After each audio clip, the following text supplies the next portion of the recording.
So I had a completely different video planned out for today, and something came up when I was connecting this morning that I felt was more important than any of the videos that I feel I have done on this YouTube channel. A lot of my intentions of creating videos such as shadow work and healing is for this main specific part that we each are meant to heal.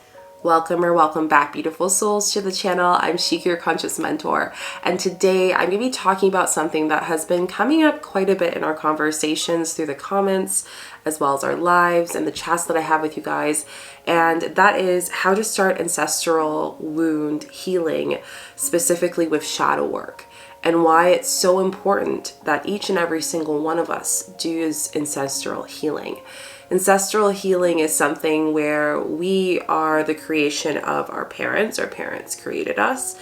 And there's a lot of energies beyond just the physical appearance that we hold in our family. And that can definitely affect our ability to connect with our gifts, manifestation, guilt, shame, and so much more.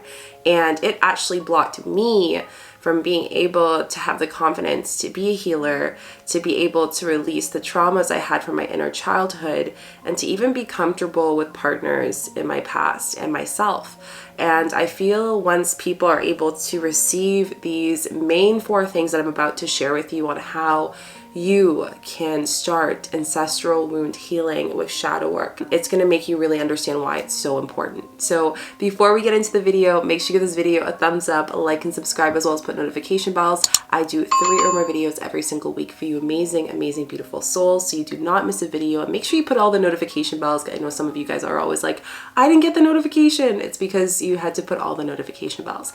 So just make sure that you do. And if you feel called to go deeper and you really are done with this pains that you're feeling in the wounds and you want to clear this ancestral pieces that are kind of coming up for you throughout your shadow work, I do have the Conscious Shadow Rebirth program. And if you feel called to go deeper into shamanic healing, Reiki healing, energy healing, having my support, and also just plant medicine and so much more to really allow you to release that, come join me throughout this 8-week program that we do together. I think it's going to really help you. And today's subscriber of the day is AJ Kiss My Hair. Thank you so much for being part of this family. Guys, I'm so grateful for this community. And I know for me, it is amazing to be able to support you. And I know a lot of you guys maybe don't have a soul family. So this is your soul family, and we're here to support you throughout the way. So let's get into ancestral healing. So what exactly is ancestral healing? Ancestral healing is something that I'm going to kind of give you an example, and it really allows me to understand in teaching what exactly is ancestral healing. If I were to have this beautiful ball that's, round, and it's this amazing ball, and I gave it to generation, this red, beautiful ball was something that was given from my great grandmother. And they each played with this ball. And this ball ended up going through certain countries, certain places, certain homes. And this ball represented the stories that every single one of those families had. Right? And then I received that ball from my mother, from my parents, and that ball has some scratches from it, from maybe when it was played and kicked around, and it also has a little bit of wear to it, but it's still my ball. It's still part of me. It's still part of a journey. It still symbolizes something deeper. And that's exactly what that is. It's we come into this soul life, we come into this human dimension, living this life, and what ancestral healing is, we're being given this ball just out of our soul contract in our blueprint and our soul choosing this life. And when we get this ball, there's so much story and energy in this ball that we cannot even fathom, right? So ancestral healing is it's allowing ourselves to cleanse that ball, and even going deeper. If you have an apple, for example, and that apple is starting to rot, right? And it's in a bag of other apples at the grocery store. If you leave that apple and you just ignore it and you know it's rotting, it's going to rot the rest of it. It's going to release those endorphins and energy throughout the rest of the apples, and it will ruin the whole batch of apples. So when I mean ruin, I mean pain them, create wounds with them, right? So that's what we're doing as apples, as plants, as consciousness. We all carry wounds in our story beyond what meets the skin, beyond what meets the face, beyond the physical realm of just looking like our parents, like their eyes and their face and all of those characteristics. There is more to ancestral healing than just that. We also hold the energies of our parents' stories and their parents' stories and generations beyond that we can't even go back to. And that's what makes me love what I do. It's teaching people that consciousness is more than just being able to just meditate and do that. It's about getting to the root of what's happening. And there's time and time again where I'm with one of you guys or my mentees and I figure out, you mention, oh, I'm having shame, I'm having guilt come up, I'm having money blocks. And then we go back and we find out that that trauma that you had when you were 4 years old was really what started that fear around anything of having or wanting anything in life or feeling worthy of wanting anything in life. And that really is what ancestral is. And sometimes we have things that are unexplainable, fears that are unexplainable, but they are not ours. There are other families. And I'm gonna actually recommend a book that is so amazing. I love this book. It really reminded me of what, ancestral healing is about, and it's all about is it never started with you. It's an amazing book. I'm gonna keep it here, a little picture for you guys so you can know what it is and who it's by.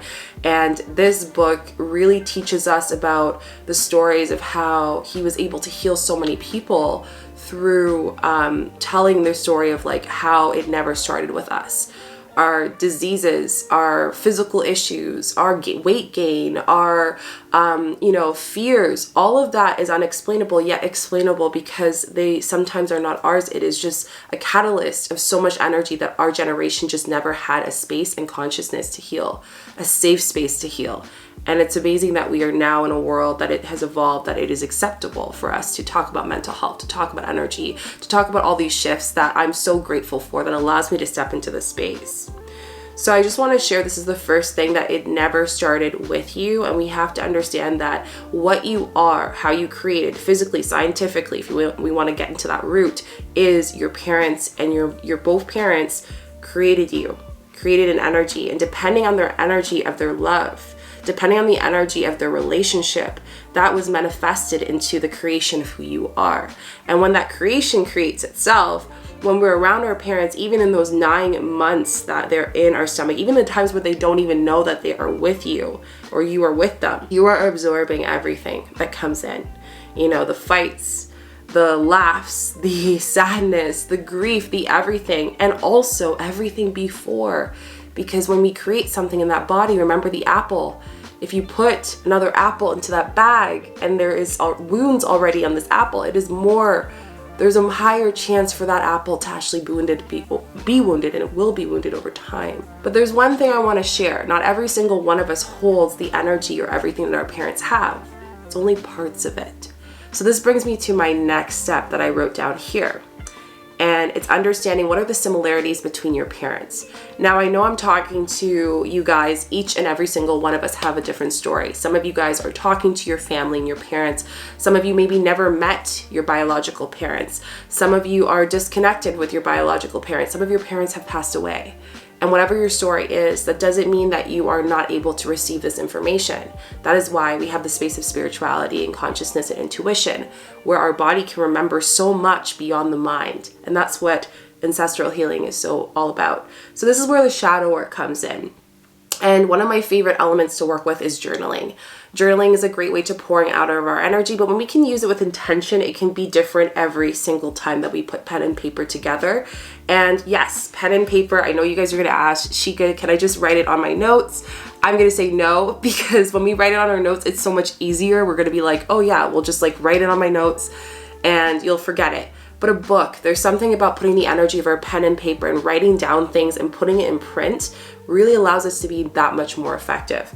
So I want you to write down the shadow work. What are the similarities between my parents and me? It can be similar. We can start with just the physical, their eyes, their legs, different things. And you might even notice that when you see these physical similarities, they might relate to the barriers and the blocks in those chakras. So for example, if your legs are exactly like your father's, and you have a wounded masculine, and your dad's always angry, there's always fear of anger, it makes sense that you would have that physical connection with him, right?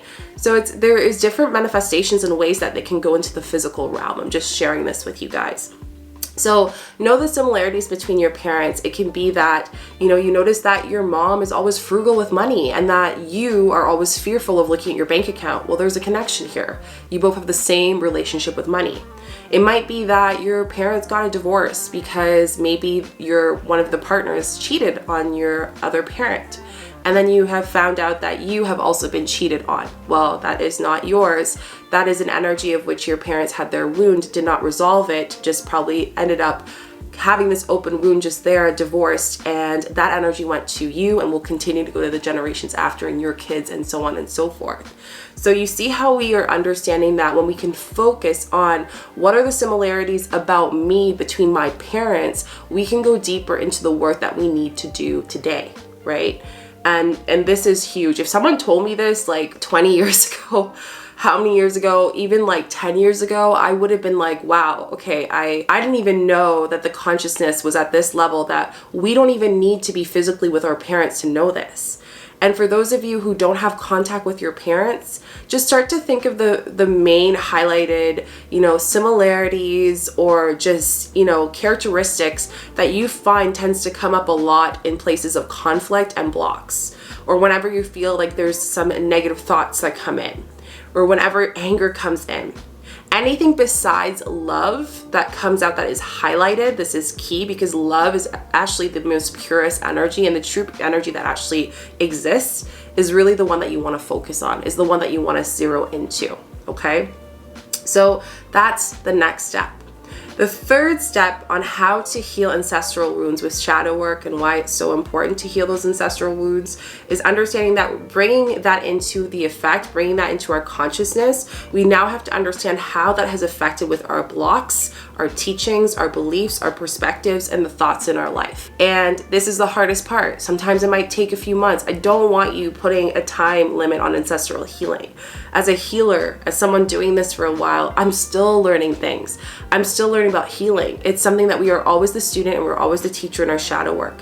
That's why I say shadow work never ends. It just continues in different ways, in different consciousness, in different ways that you are able to receive that information and receive what you need to heal at that time, because you've done so much at this point, right? So ask yourself, what are the blocks? So for example, if you feel shame and guilt a lot of the times, right? You can go into that space and say, okay, well, maybe my mom was in an abusive relationship.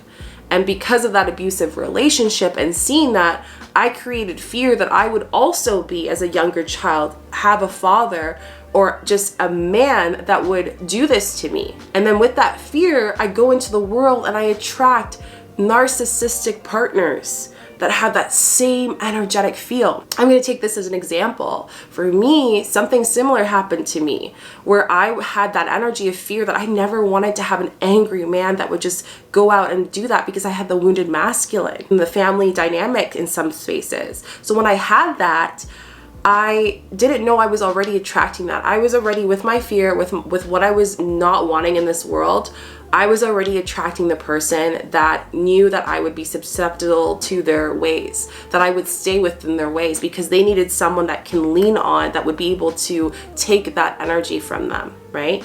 So I think this is huge. So ask yourself with each emotion, write it down and see what comes up. And, shadow work, again, whenever these things come up, just go with this technique with ancestral healing. It's going to be a process. And when we are able to go deeper into that, then we can go into, this is my block, this is my fear, I'm ready to heal it. And you can do it in various ways. We can work with the elements of fire, water, air, and all of those aspects of our space and earth. But then we can also work with healings, which is what I do in the Healing Conscious Shadow Rebirth. So again, if you're interested in going deeper and you figured that out, you want to take the next steps, go in the link down below. I'll have all the information for you guys to sign up. I will help you. I will guide you into it. We're going to get this stuff out. We're going to heal this ancestral. It's done. There's no point of us just sitting here saying that we're going to heal it and never healing it. It's time to get it done. It's time to heal it for good. And that's what we're doing with this shadow work and getting it started, right? So once we figure out the blocks and the fears and how the emotions connect with our blocks, our perspectives, and our wounded lessons, we're able to then understand it and face it. And this is where I'm going to say that when people kind of take a step back and they're like, do I go through that door? Is because then we lose trust in our guides and ourselves and our consciousness. So this is a great time for you to just reassure that you are being guided. You have a soul family here, like I said at the beginning of this video, that everything that is coming up and you are reliving, that remember, it is not yours. It didn't start with you. It started with the generations before. It started with your parents, their grandparents, and so on and so forth. And you're coming into the space to finally release and disconnect that cord that energetically doesn't serve you anymore. The next part I really want to share is, remember, we have to only heal what is affecting us, not everything that has been wounded in our family. And this is a big misconception. A lot of people think that when we go into ancestral healing, some of you guys, I know for myself, I wanted to heal my family. We're not here to heal them if they don't want to heal themselves. They will have their own journey. You're here to do ancestral healing and do the shadow work to heal you. This is why it's so important. This is how it is so important. When you can tell yourself as a mantra that I need to heal myself and understand how I had received the wounds from my generations and the lessons that I've learned in my environment as my younger self and connecting with my younger self, which is a great thing. I have a younger self meditation. I will link it here for you guys and down below to really help you heal that younger self that wants to connect and has all this information, especially if you tend to not remember your first few years of your memories, which I had that incident because the conscious self and the younger self wants to forget it, doesn't want to remember it anymore, wants to just be with it, wants to be gone with it, you know, whatever it is, that is going to be so important. So taking that time to connect with your younger self and understand that it didn't start with you, but you only need to know the parts of your story that is similar to your parents, similar to your family, and how you are healing those parts to heal them as well. And it just takes one. You are that one person that is going to heal your grandparents, the people who did not speak for your family, as well as the ones that are in this lifetime right now, and your future, your kids, your siblings' kids, if you're not having kids, whatever your generation continues. It doesn't only have to go to you, it can go to your siblings as well. That's why I love what I do. It's to help, it's to heal, it's to go into this space. And I really encourage you to just really hold into that and really heal. And don't be hard on yourself. You're doing the work. We're doing the work together. So just to recap, making sure that we understand that it never started with us, understanding our emotions and what are the similarities with our parents and how those connect with our blocks. And lastly, journaling that out, but also taking that step further and saying that I'm ready to heal those spaces and moving forward with that. So I really hope you guys enjoyed this video on how to start with doing ancestral healing and just healing those ancestral wounds with shadow work, and why ancestral healing is so important, because if we don't heal it, it will just repeat itself and we will just continue having blocks of abundance, manifestation, love, feeling guilt, feeling shame, feeling fear, feeling that we are not worthy in our body self, yet our soul self just longs for that peace. And in doing that, we can really heal beyond. I really think if everyone were able to do this ancestral healing, the world would be so much more happier. And I'm happy you guys are doing that because it's making a happiness in a space. I love you so much. Don't forget to give this video a thumbs up, like, and subscribe, as well as put notification bells. I do 3 or more videos every single week. And again, if you feel called to do deeper ancestral healing, the information's down below for the conscious shadow rebirth. Love you. See you in the next video. Bye.